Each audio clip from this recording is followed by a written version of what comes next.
Screen सभी को दिख रही है? यस सर, देख रही यस है। सर। चलिए चलिए यस सर। जी सर। थार डेजर्ट के बारे में शुरुआत करते हैं। थोड़ी पहले बहुत हल्की फुल्की जानकारी ले लेते हैं। आपको ये जो थार मरुस्थल है वो कहाँ पर स्थित है वो आपको मालूम ही है, फिर भी एक नज़र देख लीजिए। ये जो एरिया है ये है अरावली।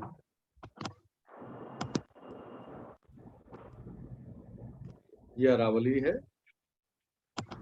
ये जो इलाका है जो आपको दिख भी रहा है पीले कलर से, यही थार का एरिया है। ये पूरा पूरा बाउंड्री तक। तो भारत और पाकिस्तान के बीच की एक नैसर्गिक सीमा भी ये बनाता है, प्राकृतिक सीमा बना देता है। ठीक है। और ये इसका जो हिस्सा पाकिस्तान में भी कंटिन्यू होता है, चोलिस्तान करके उसका उधर नाम रख देते हैं यहाँ पर इस एरिया में, तो वो उसका एक कंटिन्यूएशन ही है। थार हमेशा से ऐसा नहीं था दोस्तों, मैं आपको बता देता हूँ। थार हमेशा से ऐसा नहीं था। पहले यहाँ पर ह्यूमिडिटी थी काफी, ऐसे ऐतिहासिक तथ्य मिले हैं। यहाँ पर ह्यूमिडिटी भी थी, आर्द्रता भी थी, यहाँ पर सभ्यताएं फलती फूलती थी। लेकिन बाद में फिर जैसे जैसे जलवायुवीय कारकों के द्वारा परिवर्तन हुए, और एक और महत्वपूर्ण जो है भौगोलिक परिवर्तन भी हुआ कि जो सरस्वती नदी थी वो लुप्त हो गई धीरे धीरे करके, और अपना मार्ग परिवर्तन भी हुआ और वो लुप्त भी हो गई। जो कि पहले इंडियन ओशियन में, भारतीय इसमें अरब सागर में इधर मिलने से पहले इससे होके जो है आया करती थी, ऐसी मान्यता है। ठीक है। लेकिन जब ये लुप्त हो गई तो जो पानी का जो वो सोर्स था वो भी चला गया। आज की तारीख में अगर देखिए वर्तमान समय में, तो सिर्फ एक ही नदी ऐसी है जो इस पूरे डेजर्ट को, एक ही सोर्स बचा है बस, वो है लूणी। लूणी करके नदी है। उसके अलावा कोई नदी का जो है, कोई पानी का जो है वो प्राकृतिक स्रोत नहीं है यहाँ पर। ठीक है। तो आप स्थिति जान गए हैं। अरावली के इस तरफ डेजर्ट है, इस तरफ थोड़ा उच्च भूमि है। यहाँ पर उच्च भूमि है, जो है नदियां निकलती हैं यहाँ से। ठीक है। ये पूरी उच्च भूमि है इस तरफ।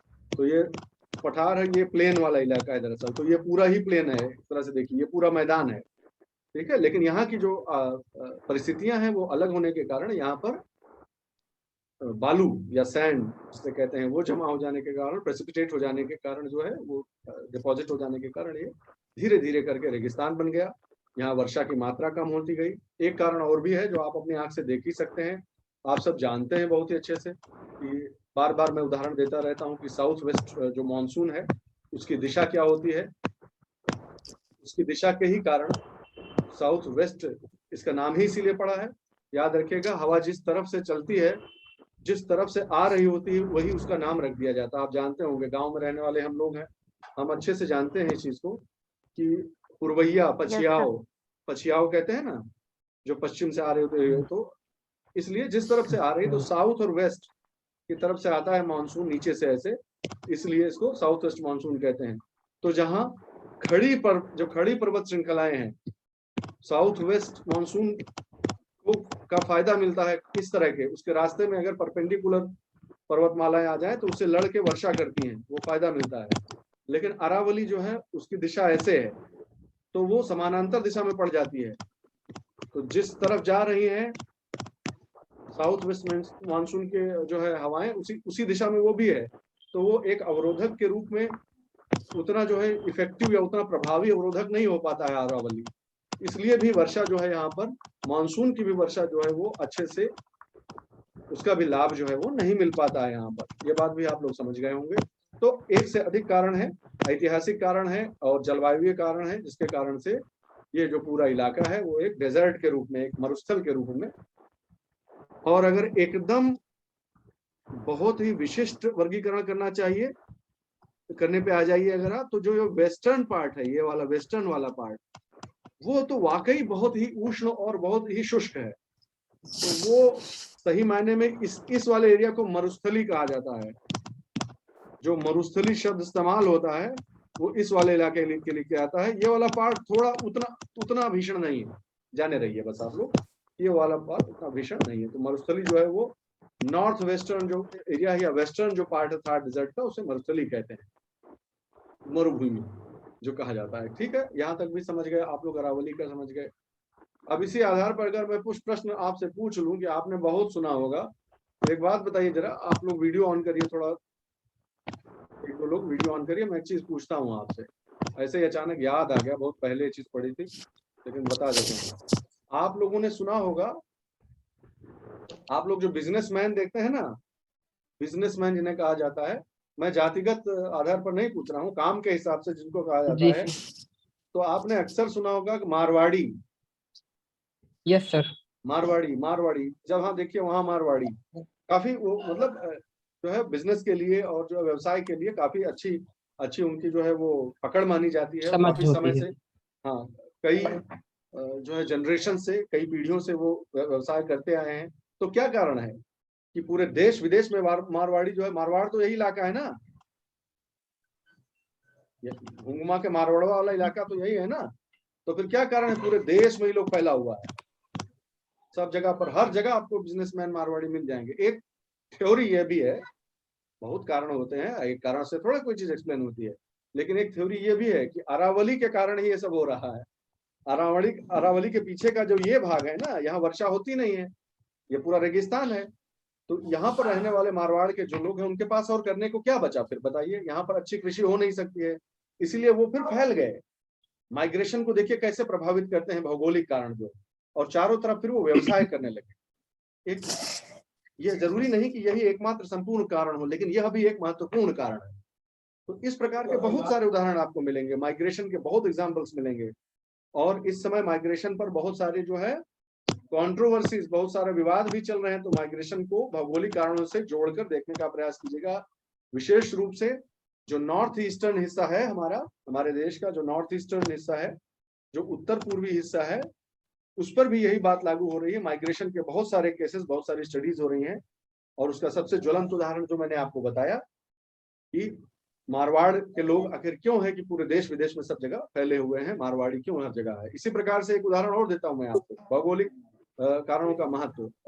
ऐसा क्यों होता है, ये जो इलाका है, आप आप जानते होंगे कि यूपी बिहार का जो पूर्वांचल इलाका है और बिहार का इलाका है, मैं कोई क्षेत्रवाद नहीं कर रहा हूँ, आप मुझे संकुचित मत समझिएगा, लेकिन बिहार उहार के जो इलाके में है, ये ऐसा क्यों होता है कि इतने अधिक सब आईएएस, पीसीएस और आईएएस में, इस लोक सेवाओं में इतना अधिक समय तक इतना ज्यादा प्रतिनिधित्व क्यों रहा है? क्योंकि और कुछ करने को है ही नहीं है। अगर आपके अंदर योग्यता है तो आप क्या करेंगे, और योग्यता के बल पर कुछ हासिल करना चाहते हैं तो कितनी संभावना है आपके पास? बहुत कम। बहुत अच्छी वेल डेवलप्ड इंडस्ट्रीज नहीं है। जो थोड़ी बहुत खेती की भूमि वगैरह है, बाढ़ उन्हें मिटा देती है। कोसी नदी का कहर चलता आ रहा है हमेशा से, आप समझ रहे हैं। तो इस यस सर। प्रकार से सोचने का प्रयास कीजिए, आपके भौगोलिक कारण किस प्रकार से समाज के अंदर जो है वो अलग अलग वर्गीकरण पैदा कर सकते हैं, समाज की दिशा निर्धारित कर सकते हैं, अर्थव्यवस्था की दिशा निर्धारित कर सकते हैं। बहुत सारे इसके बहुत उदाहरण मिलेंगे आपको। सिर्फ 2 उदाहरण दे रहा हूं क्योंकि हमें जल्दी से आगे बढ़कर इसे पूरा भी करना है, ठीक है। थार के बारे में मैं डेटा रटाने में विश्वास नहीं रखता, लेकिन आपको थार डेजर्ट के बहाने, इस मरुस्थल के बहाने मैं एक रोल मॉडल दे रहा हूं ये, ठीक है। मैं नहीं कहता ये सबसे अच्छा है क्योंकि मैं भूगोल का विशेषज्ञ नहीं हूं, लेकिन आपको कैसे पढ़ना चाहिए ये मैं बना के सिर्फ थार के बहाने दे रहा हूं। जितने लैंड फॉर्म्स हम पढ़ रहे हैं सब पे ऐसा ही नोट्स बनाइएगा। ये एक उदाहरण में दे रहा हूं, देखिए, ठीक है। आदर्श नहीं हो सकता है, लेकिन एक उदाहरण है कम से कम। इसको पहले तो ये ध्यान रखिए, किसी भी उसके बारे में पढ़िए तो हमेशा उसको कुछ हेडिंग्स में बांटने का तुरंत जो है वो कोशिश कीजिए। फिजियोग्राफी यानी भू आकार, उसका भू आकृति कैसा है, उस चीज का जो है सामाजिक आर्थिक प्रभाव क्या है, उसका जैव विविधता, एनवायरमेंट भी पढ़ा है ना आपका सिलेबस में, एनवायरमेंट, तो उस नजरिए से भी देखना जरूरी है उसको। उसका बायोडाइवर्सिटी पर क्या इफेक्ट है, उस क्षेत्र का विकास करने के लिए क्या क्या बाधाएं, क्या क्या चुनौतियां हैं, और क्या कोई और उसका एक विशेष कोई महत्व जो चर्चा में रहा हो, करंट अफेयर, समझ गए। तो कुल मिलाकर इस इतने भाग, इतने तरह के नजरिए से आप लोग पढ़ने का प्रयास किया करिए हर टॉपिक को। देखिए अब आप देखें कि कैसे एक चीज दूसरे से जुड़ी हुई है, ठीक है। ये सारी हेडिंग्स भी आपस से जुड़ी हुई है एक दूसरे से आपस में। आप देखते हैं जरा, चलिए पहले फिजियोग्राफी का एग्जांपल ले लेते हैं, जल्दी से इसे खत्म कर देंगे, ज्यादा समय हमको इसमें नष्ट नहीं करना है। 2 लाख स्क्वायर किलोमीटर से अधिक का एरिया जो है ये कवर करता है लगभग, ठीक है। एक प्राकृतिक बाउंड्री है इंडिया और पाकिस्तान के बीच में, ठीक है। 17वां, कहीं कहीं 18वां भी लिखा हुआ है भाई, 17वां लार्जेस्ट डिजर्ट है ये वर्ल्ड का। लेकिन अब यहीं पे फंसाता है यूपीएससी कि अगर सभी रेगिस्तानों में तुलना कीजिए तो 17वां या 18वां नंबर है, लेकिन अगर सब ट्रॉपिकल, उपोष्ण बोलते हैं, क्या बोलते हैं, उपोष्ण मरुस्थलों में अगर जो है, उप विश्वतीय या उपोष्ण बोलते होंगे, ठीक है, उनमें अगर तुलना कीजिए तो 9वां नंबर इसका आता है। ठीक है, ये दिमाग में हमेशा कैटेगराइजेशन बना रहना चाहिए, गड़बड़ाना नहीं कि उसमें भी 17 नंबर लिखे हैं, नहीं, उसमें नवा स्थान है उसका। 85% थार मरुस्थल का 85% हिस्सा भारत में है, 15% पाकिस्तान में, जिसे चोलिस्तान डेजर्ट कहा जाता है। ठीक है, वहां पर उसका ये नाम है। भारत का पूरा जो भौगोलिक क्षेत्र है, क्षेत्रफल है, एक मिनट, किसी कोई अपना माइक,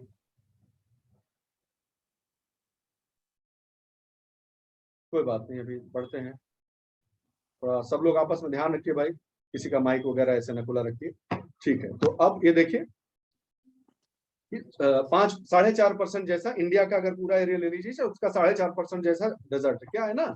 मैं ये सब डेटा क्यों पढ़ा रहा हूँ, ये मुझे पसंद नहीं है ये सब पढ़ाना, लेकिन कई बार अब आप जानते ही हैं कि किसी एक डेटा पे एक सवाल आना बंद हो गया है। एक प्रश्न में जो है 4 अलग अलग लक्षण दे देगा, तो थोड़ा सा हल्का सा एक बार दिमाग से गुजर जाए आपके, ऐसा नोट्स बनाइएगा आप लोग, ठीक है, कि थोड़ा बहुत डेटा आ जाए। फिर more than 60% of the desert lies in Indian state of Rajasthan. देखिए कितने अलग अलग तरह के परसेंटेजेस हैं। ठीक है, पहला परसेंटेज क्या पढ़ा आपने, प्रतिशत क्या पढ़ा, और इसको इसी तरह से पढ़िए क्या कि आपको दिमाग को तो लगेगा कि आपने पढ़ लिया है, लेकिन आप उसको रिकॉल नहीं कर पाएंगे सही से, इसलिए पहले से ही ये विभेदीकरण करके पढ़िए। पहला परसेंटेज पढ़ा कि भाई 85% भारत में है, 15% पाकिस्तान में है।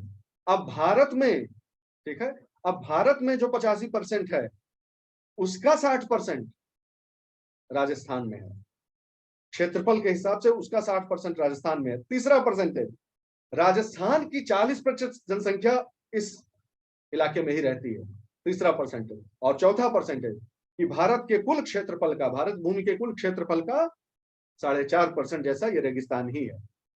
ठीक है, इस तरह से पढ़ा कीजिए हमेशा, नहीं तो आप बोल बोल कर पढ़ेंगे तो आपको और आसानी होगी। ठीक है, लेकिन हाँ 60% of the desert lies in Rajasthan, फिर इनटू गुजरात, पंजाब और हरियाणा, इतना मिला के जो है ये इन राज्यों में भी ऐसा कई बार हो सकता है कि निम्नलिखित में से कौन से राज्य में थार जो है वो नहीं पाया जाता है या पाया जाता है, 1 2 3 2 3 4 ऐसे आ सकता है।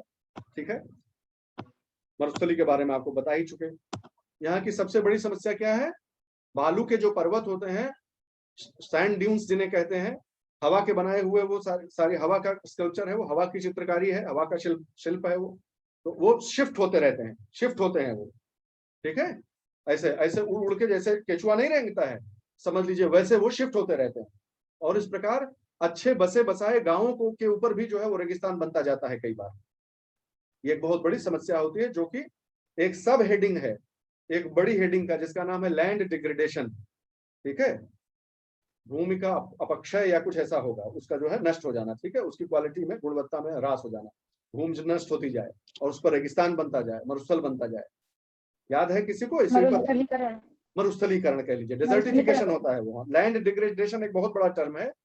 लैंड डिग्रेडेशन कई तरह से हो सकता है, जिसमें से एक कारण मरुस्थलीकरण भी है, याद रखेंगे आप इस बात को। तो आपको ध्यान हो, मेंस में क्वेश्चन आया था, मैंने ग्रुप पर भी आपसे शेयर किया था कि क्योंकि उसी साल इंडिया ने डेजर्टिफिकेशन, मरुस्थलीकरण वाली एक जो है गोष्ठी की थी। तो ये सब आपको हमेशा जो है थोड़ा सा रहना पड़ेगा, चतुर रहना पड़ेगा और सजग रहना पड़ेगा। खैर आगे बढ़ते हैं। लूनी जो नदी है, वही एकमात्र इसका जो है वो स्रोत है कह लीजिए। ठीक है, और ये पुष्कर से शुरू होती है और अरावलीज में जाके जो है, अरावलीज के जो पुष्कर वैली वहां से शुरू होती है और रण ऑफ कच्छ गुजरात में आके समाप्त हो जाती है, 530 किलोमीटर की यात्रा करके, पूरी करके। ठीक है, याद रखें कि इसमें धार वाले मरुस्थल एरिया में बहुत सारी जो है वो खारे पानी की झीलें हैं। आप जानते होंगे नमक का भी बहुत ज्यादा उत्पादन यहाँ से होता है, आपने कहीं ना कहीं जरूर सुना होगा, निश्चित सी बात है। तो उसका आर्थिक पक्ष भी हो गया वो। और कोई पूछे कि आखिर आता कहाँ से, यहाँ तक कि गुजरात में भी एक बहुत बड़ी खारा घोड़ा, यस, गुजरात में भी एक लेक है, मैं यहाँ गया हुआ भी हूँ। ये सॉल्ट जो है वो चट्टानों से आता है, चट्टानों के क्षय क्षरण होते होते वहां से जो लीक करता है, और वो सॉल्ट जो है उसकी वजह से पानी जो है वो खारा हो जाता है, इसे ध्यान रखिएगा। कुछ खारे पानी की जो झीलें हैं वो यहाँ पर लिखी हुई हैं, हल्का फुल्का जानना चाहिए। कम से कम टॉप 3 जो 3 बड़ी क्षेत्रफल के हिसाब से 3 बड़ी कौन सी हैं, और नमक के उत्पादन के हिसाब से औद्योगिक महत्व वाली कौन सी महत्वपूर्ण झीलें हैं, देख लीजिएगा आप लोग। ठीक है, सोशियो इकोनॉमिक कुछ एस्पेक्ट्स देख लीजिए आप थार के। विश्व का सबसे अधिक पॉपुलेटेड यानी जनसंख्या वाला ये डेजर्ट है। 1 स्क्वायर किलोमीटर पर हमारे हिसाब से 83 लोग या कुछ ऐसा रहता है इसमें। ठीक है, जो कि डेजर्ट के हिसाब से बहुत ज्यादा है, इतने लोग और कहीं नहीं रहते हैं। 40 राजस्थान का 40% यहीं रहता है। ठीक है, कारों और झार दो चोटियां हैं। ठीक है, इनसे निकलने वाली छोटी छोटी जो सीजनल स्ट्रीम्स हैं, जो सालों साल पानी में नहीं रहता है उसमें, लेकिन सीजन आने पर उनमें थोड़ा बहुत पानी रहता है, इसीलिए जनसंख्या ज्यादातर वहीं के आसपास जाके बसी हुई है। ये देखिए भौगोलिक, कैसे एक भौगोलिक कारक ने अर्बनाइजेशन का पैटर्न कह लीजिए, या कैसे लोग बसेंगे, उनके बसने का जो है पैटर्न है वो डिसाइड कर दिया। यही एनवायरमेंटल डिटर्मिनिज्म कहलाता है दोस्तों। फिर यहाँ पर रबाड़ी, रबाड़ी करके जो जनजाति है वो नोमैडिक ट्राइब है। ठीक है, खानाबदोश बोलते हैं ना उनको, अपने ऊंट और अपने कैटल लेकर चलते रहते हैं, विशेष प्रकार के उनके उनके वस्त्र होते हैं, पहनावे होते हैं, वो चलते रहते हैं।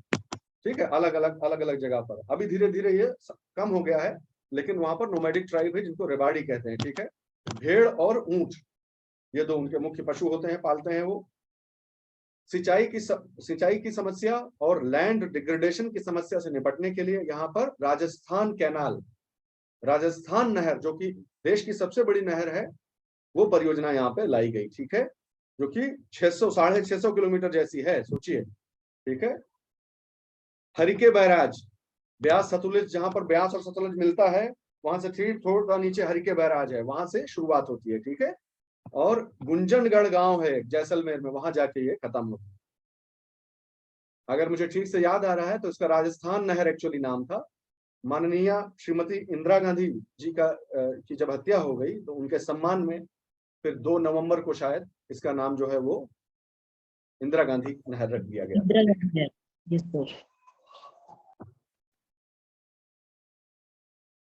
अगर बारिश के सीजन में तो कुछ फसलें हो जाती हैं दोस्तों, लेकिन बारिश का सीजन के बाहर बाकी जो सीजन है, बाकी जो मौसम है, उसमें 1/3 से ज्यादा की फसल जो है वो नष्ट हो जाया करती है। तो यहाँ पर खेती करना बहुत बड़ी चुनौती होती है। ठीक है, इसलिए एनिमल हस्बेंड्री यानी पशुपालन, पेड़ घास वास टाइप का लगा के इंटरक्रॉपिंग, ठीक है, एक ही क्रॉप के साथ दूसरी क्रॉप, इस प्रकार से कुछ सब्जियां वगैरह उगाया करती हैं। ठीक है, फ्रूट ट्रीज हैं, ये सब जो है ज्यादा क्रॉप जो वायबल हैं, ज्यादा जो है वो उनकी संभावना ज्यादा यहाँ पर रहती है। ठीक है, लेकिन जो अगर रेगुलर क्रॉप कहिए, जो सामान्य फसलें यहाँ पर उगाना बहुत मुश्किल हो जाता है।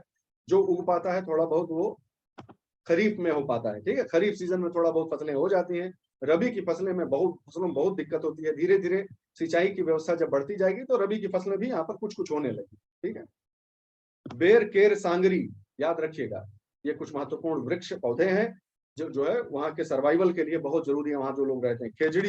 खेजड़ी का वृक्ष जो है भगवान जैसा मानते हैं लोग राजस्थान में। ठीक है, ये सब जानते रहिएगा, इस सब के बारे में डिटेल में पढ़ना है आपको। इसको मैं सिर्फ दिखा रहा हूँ कि नोट्स ऐसा होना चाहिए, फिर इसके ऊपर आप अपना कॉन्सेप्ट बिल्डअप करते जाइएगा।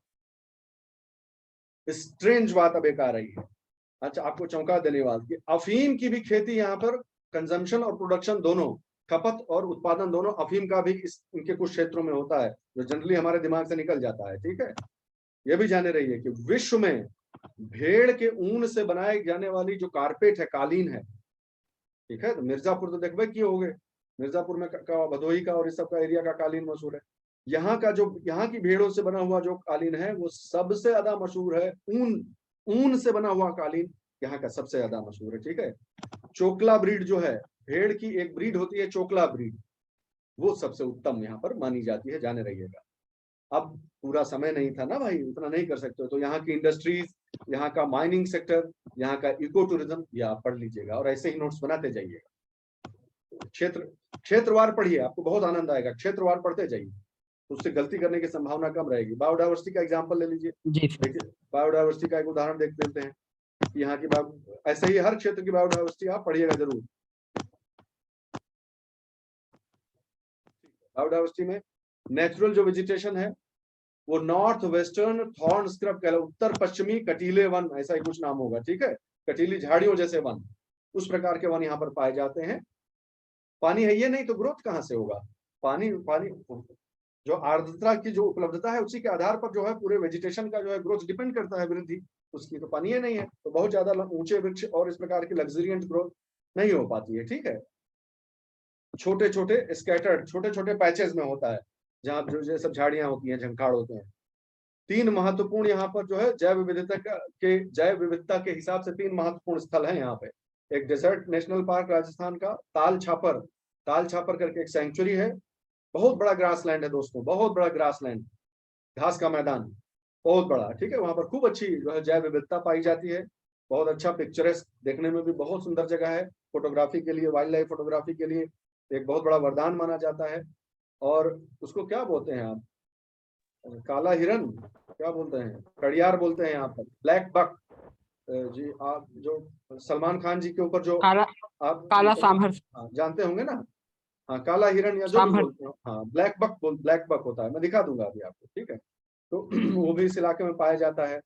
यहाँ की एक और बहुत विशेषता है जो ब्लैक बक से याद आया, कि मनुष्य और प्रकृति के बीच में सामंजस्य का कोई अगर एक उदाहरण भारत से प्रस्तुत करना हो आपको विश्व के लिए, एक अनुकरणीय उदाहरण, तो हमेशा दीजिएगा बिश्नोई समुदाय का उदाहरण, याद रखिएगा इस चीज को।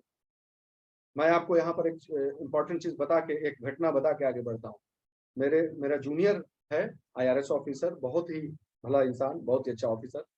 उसके पिताजी की, वो बिश्नोई समुदाय से हैं, जब मैं सूरत में पोस्टेड था तो उनके पिताजी की जो है, पिताजी का देहांत हो गया किसी कारण से, तो हम लोग उनके घर वहां पर गए, ठीक है, राजस्थान में। और वहां जाकर हम आश्चर्यचकित रह गए, जो लोग हम गए थे इधर से, उत्तर भारत वाले और यहाँ गुजरात वाले लोग जो गए थे सब दोस्त, तो हम वहां जाकर चकित रह गए कि वहां पर उनके पिताजी को जो है वो उनका दाह संस्कार नहीं हुआ, उनको दफनाया गया जमीन। ये विश्वास ही नहीं हो रहा था कि हिंदू समुदाय होने के बाद ये कैसे हो रहा है। फिर धीरे धीरे उस पर जब मैंने अध्ययन किया, समझा, तो पता चला कि ये अपने खुद के दाह संस्कार के लिए भी पेड़ नहीं काटना चाहते, उसके लिए भी, इसलिए ये धीरे धीरे प्रथा है। ये जिसने मुझे बताया, मैं अपनी सीमित जानकारी के आधार पर बता रहा हूँ। तो ये भी एक नई चीज सीखने को मिली। आपको बता दूं कि बिश्नोई समुदाय की महिलाओं का बहुत सारा फोटो बहुत बड़ी बड़ी मैगजीन्स में छपा है, जो हिरन के बच्चों को अपना खुद का दूध पिलाते हुए, स्तनपान कराते हुए। सोचिए, इतना प्रेम है, इस प्रकार का प्रेम है, सोच लीजिए। और आप जानते होंगे कि जो सलमान खान जी के खिलाफ जो मुकदमा चल रहा है, उसमें भी यही कम्युनिटी जो है, इस समुदाय की वजह से इन्होंने लिया स्टैंड कि नहीं ये गलत है, इन्होंने शिकार किया है, तो मैं उस पर कोई फैसला नहीं सुना रहा हूँ, मैं बता रहा हूँ कि ये समुदाय जो है वो उसके पीछे उनकी जो उनके सेंटिमेंट्स हैं जो वो इन्वॉल्व है, ठीक है। फिर उदाहरण मैं आपको इस प्रकार से आप समग्र रूप से पढ़िएगा भाई, मैं ये उदाहरण इसलिए दे रहा हूँ सिर्फ, ठीक है। फिर देखिए वाटर स्कैर्सिटी, तो अब समस्याएं क्या होंगी। आप मान लीजिए प्रशासक हैं, तो आप क्या क्या समस्याएं सबसे सामने आएंगी। पानी की जो कमी हो गई, कितने फोटोज देखते हैं आप मीडिया में कि जो है घड़े लादे हुए राजस्थान की महिलाएं कितनी दूर दूर तक उनको पानी लाने के लिए जाना पड़ता है। तो अब आपको सोचना शुरू करना पड़ेगा कि जो है, ठीक है, वाटर की स्कैर्सिटी है। सैंड ड्यून्स का स्टेबलाइजेशन, कि वो खिसके ना भाई, खिसकते जाएंगे तो जो उपजाऊ भूमि है वो भी चलती चली जाएगी, खत्म होती जाएगी, वसाहत खत्म होती जाएगी। तो कैसे पेड़ पौधे लगाकर उनकी प्राकृतिक जो है सीमा बना दी जाए कि उसके पार नहीं जा पाए। सैंड ड्यून स्टेबलाइजेशन, लैंड का डिग्रेडेशन, बाकी जितने भी कारण हैं भूमि के क्षरण के, उसको कैसे रोका जाए। क्रॉप जो फेल हो जा रही है उसके लिए क्या किया जाए, फसलें कैसे जो है वो सफल बनाई जाए। वाटरशेड मैनेजमेंट आपने बहुत बार सुना होगा, इसको क्या बोलते हैं हिंदी में, जल क्या प्रबंधन, कुछ बोलते हैं नदी क्षेत्र प्रबंधन, कुछ वृष्टि क्षेत्र, कुछ ऐसे ही होता है नाम इसके, कोई बात नहीं। वाटरशेड भी याद रखिए अंग्रेजी में भी। क्यों ये महत्वपूर्ण होता है वाटरशेड? वाटरशेड एक्चुअली प्रकृति के द्वारा बनाई गई एक इकाई है, ठीक है। एक नदी का क्षेत्र है, मान लीजिए ऊपर से आ रही है और ऐसे बहते हुए चली जा रही है, उसका ढलान, उसका कोण, उसकी प्रवणता सब प्रकृति ने बनाई है। यानी एक वाटरशेड एरिया के एक हिस्से में अगर कोई परिवर्तन आप लाएंगे तो उसका प्रभाव प्राकृतिक तरीके से अन्य सभी क्षेत्र, उसके अन्य सभी भाग में पहुंच जाएगा। समझे मेरी बात? क्योंकि वो नेचर का बनाया हुआ एक यूनिट है, वो एक जियोग्राफिक यूनिट है that has been crafted by the nature itself. तो किसी एक एरिया में कोई एक अच्छा काम कर दीजिए तो उसका प्रभाव आगे जाकर सभी एरियाज में अपने आप पहुंच जाएगा। वैसा ही ढलान है उसका, वैसा ही उसकी वैसी संरचना है। इसलिए वाटरशेड जो है वो एक इंपॉर्टेंट यूनिट है, एक महत्वपूर्ण इकाई है। विकास की कोई भी योजना बनाइए तो वाटरशेड को एक यूनिट के तौर पर अडॉप्ट किया जाता है, न कि पॉलिटिकल बाउंड्री को। समझे बात? भौगोलिक सीमा के हिसाब से डिसाइड करिए तो ज्यादा इफेक्टिव रहेगा। ये नहीं कि हम इस जिले को विकसित करेंगे, आप उस पूरे भौगोलिक क्षेत्र को एक इकाई बनाकर विकसित कीजिए तो ज्यादा आसानी होगी और ज्यादा फायदा होगा। समझे मेरी बात? सब लोग समझ गए? हाँ, ठीक है। फिर एग्रो फॉरेस्ट्री जानते हैं आप, ठीक है। एग्रो फॉरेस्ट्री क्या होती है? इसी सब के पीछे जो लगे हुए हैं लोग, मेहनत कर रहे हैं उस क्षेत्र में काम करने की, थोड़ा उनके बारे में भी जान लीजिए। Central Arid Zone Research Institute, कजरी है, कजरी बोलते हैं ना इसको, तो ये एक जोधपुर में स्थित है, वो हो गया एक महत्वपूर्ण संस्थान हो गया। Arid forest research institute AFRI है, वो महत्वपूर्ण, वो भी जोधपुर में ही है, वो महत्वपूर्ण हो गया। इस प्रकार से आप पढ़ेंगे। ये बताने का उद्देश्य मेरा सिर्फ ये था कि आपके सामने एक उदाहरण प्रस्तुत छोटा सा किया जाए। आप इससे कहीं अच्छा बना सकते हैं नोट्स और कहीं अच्छा करेंगे। लेकिन आप समझ गए मेरी बात, कैसे समग्र रूप से किसी एक लैंड फॉर्म के बारे में पढ़ा जाता है। आप हम लोग कितने दिशाओं से हम लोगों ने घेर लिया इसको। पूछेगा तो कहाँ से पूछेगा, कुछ ना कुछ तो लिख ही ले जाएंगे, कुछ ना कुछ तो बता ही ले जाएंगे। अगर इस प्रकार से पढ़ेंगे तो आपको बहुत फायदा होगा। अब स्पेशल पॉइंट जो मैंने कहा था कि हर एक लैंड फॉर्म, हर एक एरिया के बारे में कोई एक स्पेशल पॉइंट होगा जो आपको खूब अच्छे से अध्ययन करना है। यूपीएससी की नजर इन सब चीजों की तरफ रहती है। बहुत नया समाचार नहीं है, लेकिन महत्वपूर्ण समाचार है। याद रखिएगा, मैं जो समझता हूँ उसके अनुसार लोक सेवा आयोग में 2 तरह के अफेयर्स हैं, करंट अफेयर्स और कंटेम्पोररी अफेयर्स। करंट अफेयर्स का मतलब साल, 1.5 साल, और कंटेम्पोररी अफेयर्स का मतलब होता है 2, 4 साल, 5 साल। है तो पुराना, लेकिन इतना महत्वपूर्ण है कि आज भी राष्ट्र में चर्चा का विषय बना हुआ है। तो उसकी तरफ आंख मत बंद कर लीजिएगा कि हमको तो बोला गया था कि साल ही 1.5 साल का करंट अफेयर पढ़ना है। नहीं, कुछ महत्वपूर्ण मुद्दे जो आज भी प्रासंगिक हैं उनके बारे में भी जरूर पढ़िएगा। उदाहरण के तौर पर आर्कियोलॉजिकल सिग्निफिकेंस, थार एरिया का, मरुस्थल एरिया का आर्कियोलॉजिकल का हिंदी देख लीजिएगा। पुरातन जो विज्ञान है, पुरातात्विक जो विज्ञान है, पुरातात्विक से, हाँ पुरातात्विक विज्ञान है, उसमें क्या महत्व है, ठीक है। या पैलियोंटोलॉजिकल जो एविडेंस है उसके हिसाब से क्या, तो जैसलमेर डिस्ट्रिक्ट में ही बहुत बड़ा फॉसिल पार्क है, स्पेशली पेड़ों के लिए। पुराने समय के जो पेड़ थे उनका बहुत बड़ा जीवाश्म का संग्रह है, ठीक है। वो हमको ध्यान से देख लेना है कि अच्छा कहाँ पर स्थित है। इसकी सबसे बड़ी 3 विशेषताएं क्या है, ज्यादा नहीं, ज्यादा रगड़ना, क्लर्क नहीं बनना है, अफसर बनना है। ये यहाँ पाया जाता है, अच्छा ठीक है, यहाँ क्यों पाया जाता है? अरे भाई जीवाश्म का पार्क है तो कोई उठा के लेकर तो वहां गया नहीं है, वो उसी एरिया में कुछ ऐसा हुआ होगा कि वो सब जीवाश्म हो गए और अभी भी परिरक्षित है। थोड़ा सा 2 लाइन इंटरनेट से पढ़ लिया कि आखिर यही क्यों जीवाश्म का ये पार्क यहाँ पर क्यों है। अच्छा, इसके क्या महत्व है? इसमें सबसे important unique selling point USP का क्या है? अच्छा, ये प्रकार के जीवाश्म यहाँ पर पाए जाते हैं, ओ जो और कहीं नहीं पाए जाते हैं। अच्छा ठीक है, बस खत्म, वहां से दूर हट ली, इससे ज्यादा रटना नहीं है कुछ भी, ठीक है। क्योंकि उतना हमारे पास समय और ऊर्जा नहीं है हमारे पास। हो गया, इंपॉर्टेंट पॉइंट पढ़े, आगे बढ़ गए। अब मैं आपको बताता हूं जो सबसे इंपॉर्टेंट मुझे खबर लगी कि मुझे आपसे उसको शेयर करना चाहिए। देखिए, काचवाती करके एक जगह है, वहां पे थार में ही है। वहां पर ध्यान से सुने, कितने मजेदार चीज है। पत्थर के बनाए हुए पाषाण के अस्त्र शस्त्र जानते होंगे ना, पत्थर के जो आप वो एंशियंट इंडिया में वो पढ़े होंगे। सबसे पहला काल जो है, मुझे याद ही नहीं आ रहा है, जो प्रागैतिहासिक जो काल होता है, याद आ गया, वो आप पढ़े होंगे। तो उसमें जो है पत्थर के बनाए हुए औजार, इससे कुछ याद आता है ऐसा कुछ? आप ध्यान आ जाएगा आपको, ठीक है। Yes sir, clever. हाँ बिल्कुल ठीक है। Yes sir. ये जो मिडिल मध्यकालीन जो पाषाण युग है, उसके समय का की एक सभ्यता के कुछ अंश यहाँ भी मिले हैं, जो कि बहुत चौंका देने वाली बात है, जो कि एक बहुत बड़ी थ्योरी को बल देती है कि अफ्रीका से ही, ये आप पढ़े होंगे कि मानव जितने अलग अलग स्वरूप हैं, अलग अलग फेजेस में, जो होमिनिड्स हैं, वो सब यहाँ से अलग अलग जगह में, दिशाओं में फैल गए, है ना। तो अब अफ्रीका में पुरातन सभ्यता का विकास होगा, वो भी एक थ्योरी ही है, और भी उसके और भी विकल्प और संकल्पनाएं हो सकती हैं। आप उसको बांधिए मत अपने आप को, लेकिन एक थ्योरी का एक एग्जाम्पल बता रहे हैं।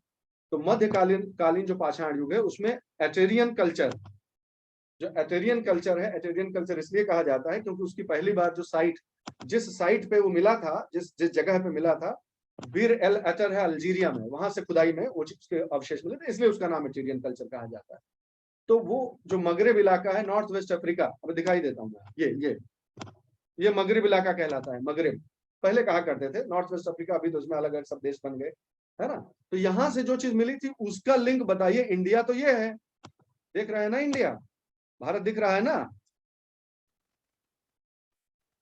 आप दिखा? भारत दिख गया ना? खाली मुड़ी हिला दोगे? Yes sir. हाँ, मुड़ी हिला दे तो Yes, समझ जाएंगे हम। ठीक है, तो भारत यहाँ से आप देखिए, तो ये सभ्यता का एक कनेक्शन यहाँ मिल रहा है, बताइए हाल। ठीक है, इस बहुत बहुत बड़ा बल ये मिला उस थ्योरी को जिसने कहा था कि यहीं से सब इधर उधर गया है, सारा साउथ ईस्ट एशिया में भी उधर से लोग आया है। आप समझ रहे हैं मेरी बात? तो यहाँ पर उसके एविडेंस मिलना एक बहुत बड़ी खोज है, और यही वो एथेरियन जो टूल है इसको कहा जाता है उस जगह के नाम पे है, इसलिए उस सभ्यता को ऐसा नाम दिया गया। अंग्रेजी पिक्चर कभी देखते होंगे आप, वॉर मूवीज वगैरह देखते होंगे, यूनाइटेड स्टेट्स अमेरिका की मूवीज, तो आप जानते होंगे यूएस मरीन्स जो है उनकी सबसे सशक्त सेना मानी जाती है, मरीन्स। सुने होंगे Yes, जरूर sir. कहीं ना कहीं, नया जनरेशन है आप लोग तो सुन रहे हैं, हम लोग थोड़ा हमरे जैसे थोड़ा है। तो यूएस मरीन्स जो गाते हैं, जो उनका थीम सॉन्ग है, ठीक है, थीम सॉन्ग में कहते हैं from the halls of Montezuma to the shores of Tripoli. ये एक लाइन, पहली लाइन शुरू होती है और फिर उनकी पूरी, जैसे हमारा राष्ट्रीय गीत है वैसे ही उनका भी एक थीम सॉन्ग है, तो उसमें ये लाइन आती है। तो मैंने सोचा इसके बारे में आपको बताऊं कि ये क्या है। इंटरेस्टिंग फैक्ट है, खाली एग्जाम में नहीं आएगा लेकिन जान लीजिए, ठीक है, जल्दी से बता दूंगा, समय नष्ट नहीं करूंगा। हॉल्स ऑफ मोंटेजुमा जो है ना, एक बैटल हुआ था, वो भी एक महत्वपूर्ण बैटल है। देखिए ये ऐसा क्यों कहते हैं मैं बता देता हूँ। ऐसा इसलिए कहते हैं क्योंकि ये भी एक महत्वपूर्ण बैटल था और ये भी एक महत्वपूर्ण बैटल था यूएस मरीन्स का, इसलिए उसको गर्व के रूप में याद करते हैं। ये दोनों युद्धों को वो याद करते हैं गर्व के रूप में। तो हॉल्स ऑफ मोंटेजुमा जो था वो बैटल ऑफ चापुलटेपेक के हुआ था, उस समय हुआ था। उन्होंने मोंटेजुमा का, जो एक्चुअली सही मायने में फैक्चुअली इनकरेक्ट है, तब तक स्पेनिश वो आ चुके थे, लेकिन फिर भी ठीक है, मोंटेजुमा का जब तक वहां शासन था उसके हिसाब से उन्होंने नाम रख दिया। लेकिन इस पर एलेबोरेट करने का पर्पस यहाँ नहीं है, वर्ल्ड हिस्ट्री नहीं पढ़ाना है। जो दूसरा चीज है वो मैं आपको एलेबोरेट करना चाहता हूँ। शोर्स ऑफ ट्रिपोली, ट्रिपोली के तट तक, मोंटेजुमा के हॉल से लेके, जो उन्होंने गिरा दिया था, ढहा दिया था, वहां से लेके ट्रिपोली के तट तक हमारी गाथा, यश गाथा फैलती है, ऐसा गाना है मान लीजिए। तो ट्रिपोली का तट कहाँ है भाई, जाना तो जाए कि ऐसा क्यों हुआ। दरअसल इस पूरे एरिया में ओटोमन साम्राज्य था, सुना होगा, ओटोमन साम्राज्य जरूर कहीं ना कहीं पढ़ा होगा। Yes, sir. हाँ, ओटोमन साम्राज्य हुआ करता था, बहुत फैला हुआ था इस एरिया में। और ये है त्रिपोली, देखो सब लोग, ये त्रिपोली है जहां पर आए थे वो अमेरिका वाले, आए थे और यहाँ युद्ध किया था और जीते थे यहाँ पे। ये अमेरिकन वॉरशिप्स है, यूएस मरीन्स। तो त्रिपोली के समुद्र तट पर होने वाली यह लड़ाई पहली वो लड़ाई थी जिसमें यूएस मरीन्स अमेरिका से बाहर निकले थे और जीत के झंडा गाड़ के आए थे, इसलिए वो इसको इतना गर्व से याद करते हैं। जस्ट इन केस मैंने सोचा हल्का सा बताता चलूं। हाँ, इंपॉर्टेंट जो चीज है वो जान लीजिए, इसी पूरी बेल्ट को बारबेरी कोस्ट भी कहा जाता है। ये शायद हो सकता है इंपॉर्टेंट हो, भौगोलिक शब्द है इसलिए। क्या बोलेंगे, बर्बर तट, ऐसा कुछ कह लीजिए, कुछ ऐसे कहते होंगे भूगोल में, विश्व भूगोल में, बारबेरियन कोस्ट। तो बारबेरियन कोस्ट क्यों कहते हैं, क्योंकि इन सारे चारों जो नेशंस है ना, और Yes, थोड़ा है ये इनको, ये यहाँ पर बर्बर जनजाति जो है ना, बर्बर जनजाति, उसकी वजह से इस पूरे कोस्ट का नाम बारबेरियन कोस्ट, बारबरी कोस्ट रख दिया गया था। बाहर वाले कहते थे, ऑफ कोर्स अब नहीं कहते हैं, पहले उस समय के जो भी शासक थे वो लोग ऐसा कहा करते थे। तो ये एक महत्वपूर्ण लिंक है, समझिए कि यहाँ से इस जगह से मिला है इस बारबेरियन कोस्ट से। तो मोरक्को, एल्जियर्स और त्रिपोली, ये जो इंपॉर्टेंट है ना, और ट्यूनिस। कोई कभी पूछ ले कि बारबरी कोस्ट में निम्नलिखित में से कौन सा देश नहीं हुआ करता था, तो ध्यान रखिएगा, ट्रिपोली, एल्जियर्स, ट्यूनिस और मोरक्को, ये चार की जो कोस्ट लाइन है इसको बारबरी कोस्ट कहा जाता था। आपके खाली नॉलेज। तो त्रिपोली वर्तमान लीबिया है। हाँ भाई, त्रिपोली को अब लीबिया सर कहते हैं, बिल्कुल लीबिया। बिल्कुल सही बात है। त्रिपोली उस समय शोर्स ऑफ ट्रिपोली कहा जाता था, तब से इसलिए चला रहा है क्योंकि वो ऐतिहासिक नाम था। ठीक है, ठीक है। अब ये पहले ही बता दिया मैंने कि थार जो है वो रेगिस्तान क्यों हो गया। करंट अफेयर्स के हिसाब से अगर ये चलता है, देख लीजिएगा, ये शायद पीडीएफ हो गया है इसलिए नहीं चलेगा, हल्का सा बता चलता हूँ। करंट अफेयर्स का सबसे इंपॉर्टेंट पार्ट क्या है थार में, कि उसको हरित बनाने का प्रयास किया जा रहा है। ठीक है, ध्यान से सुनिएगा, उसमें पौधे लगा के, पेड़ लगा के, सब करके उसको हरा करने का प्रयास किया जा रहा है। और जितने भी महत्वपूर्ण वातावरणविद हैं, एनवायरमेंटलिस्ट जितने भी हैं, पर्यावरणविद, वो कह रहे हैं कि ये सत्यानाश मत करो, रेगिस्तान को रेगिस्तान रहने दो, उसके इकोसिस्टम को बर्बाद मत करो। आखिर आप क्यों हरा कर रहे हो, ताकि उस पर खेती कर सको, मत करो ऐसा। अगर प्रकृति ने किसी इकोसिस्टम को वैसा बनाया है तो उसको वैसा रहने दीजिए, उसको वैसा ही वैसा संरक्षित करने का प्रयास कीजिए, और जो थोड़ा मोड़ा चेंज हो वो कर लीजिए, उसके पूरे पैटर्न को बदलने की कोशिश मत कीजिए। तो याद रखिएगा, जब कभी ऐसा प्रश्न पूछा जाए कि क्यों नहीं जंगल लगा दिया जाए वहां पे राजस्थान रेगिस्तान का विकास करने के लिए, तो याद रखिएगा कि इस प्रकार से जो वैज्ञानिक हैं, समझदार लोग हैं, उन्होंने ऑब्जेक्शन भी किया है इस पर। पढ़ेंगे आप न्यूज तो बहुत मजा आएगा। इसका लिंक मैं दे दे रहा हूँ, वैसे ही गूगल में टाइप करिएगा कि Thar is being made green, Thar को हरा बनाया जा रहा है, उस पर क्या क्या ऑब्जेक्शंस आए हैं, तो आ जाएगा। जल्दी से बढ़ते हैं, इससे पहले कि 2 मिनट बचा है। फिर लार्जेस्ट फिजियोग्राफिक, ये क्या आ गया, पेनिनसुलर इंडिया आ गया।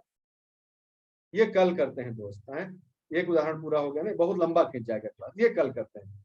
आप इस बात को समझ गए कैसे समग्र रूप से किसी एक चीज को पढ़ा जाता है। अब सब में ये संभव नहीं है, आप मेरी सीमा और अपनी भी सीमा समझ सकते हैं, समय की सीमा है, तो इसलिए सब में संभव नहीं है इतना डिटेल में पीडीएफ बना के इस तरह से लाना। लेकिन आप जान लीजिए कि नोट्स ऐसे बनाना है ना। तो मैं समझता हूं कक्षा को यहाँ पर विराम दे सकते हैं, आप लोग इसे रिवाइज कीजिएगा, और कल परसों कल और क्लास लंबी थोड़ी कर लेंगे, और फिर रविवार को हम प्रश्नोत्तरी रखेंगे, है ना। जो अभी तक पढ़ा है उस पर एक बार जरूरी है कि देखें तो कि वेयर डू वी स्टैंड। मैं एक राय दूंगा इस शौर्य के लेक्चर के बाद कि आप लोग इस पूरी घटनाक्रम से जुड़ा हुआ कोई भी इशू पिछले 1.5 साल में हुआ हो वो आप तलाशिए। इन्होंने बहुत से टॉपिक कवर किए हैं, सारे टॉपिक फंडामेंटली आपको क्लियर हो गए हैं, कॉन्सेप्चुअली क्लियर हो गए हैं। अब आप ये समझिए सवाल कैसे आएगा। सवाल आने की एक प्रक्रिया शौर्य ने बता दी है, उसमें कोई ज्यादा अब डिस्कशन का इशू रहने गया है। मैं एक राय दूंगा कि आप लोग पिछले 1.5 साल में इन घटनाक्रमों से जुड़ा हुआ कोई इंसिडेंस कहीं हुआ है कि नहीं हुआ है। अगर आपने उसको कंट्रोल कर लिया और जो शौर्य ने बता दिया तो बहुत बड़ा पोर्शन आपका पूरा हो जाएगा। अगर आपने जब आप उस पोर्शन को कंट्रोल करने की कोशिश करेंगे तो आपको मिलेगा कि आपको कुछ नई चीज फिर मिल रही है, क्योंकि जो भी आदमी उस पर लिखेगा वो 2-4 चीज और लिख देगा। ये न्यूज़पेपर आर्टिकल में लिखने